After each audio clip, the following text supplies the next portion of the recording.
Oh, experience, awesome. Pag nandun ka, akala mo talaga, oh, hulog ka?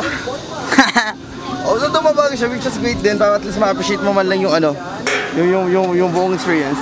Then, oh, yung may kite pa doon. Okay siya din, ang sakit na ano ko doon, nabangga ako doon. But cool. Unfortunately, hindi nakuha ni JP. Angel. Yung okay lang, but okay sa'yo. Sa atma din ako, okay siya. So, nakuha, sorry na. Hindi ko rin siya nakuha kasi nasa baba na pala siya. Oh, magalit ako. Shaltong kabayo. Yung mga dirty mga nagpa-picture sa akin. Mga pabisan.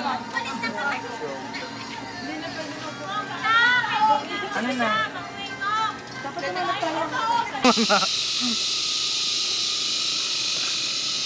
Pag yan.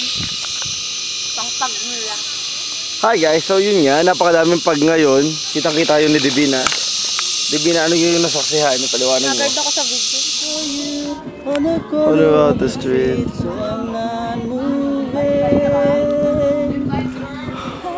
Deck 4 naman din. Medyo na-conscious sa kumanta. Video ka pala. Na-conscious sa kumanta eh.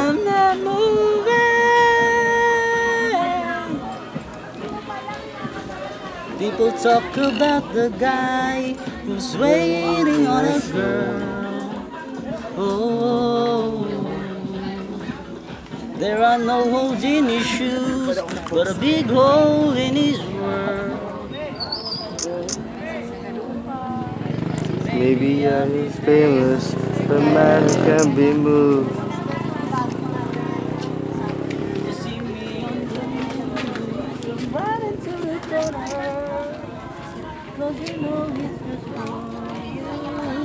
I'm the man who can be moved.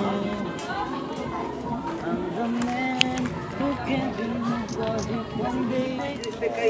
So hi guys, it's been a fun day. I done zipline, have some picnic, and then pumunta kami, take some snaps. Isasama ko lang sa video na to, iba't ibang pictures na yun. While after nito, pupunta kami sa bayan ng Kelly, papahinga muna kami, then bukas again, we'll go back to the city. Then for now, yun na muna. Salamat, kasama ko sina Kelly, si Jet, and si JP, and especially si Biden, and I am Best. And this is Best Vlog here in Tagaytay City, Cavite, here in the Philippines. I am Best. Till then, bye. Oh, sabi.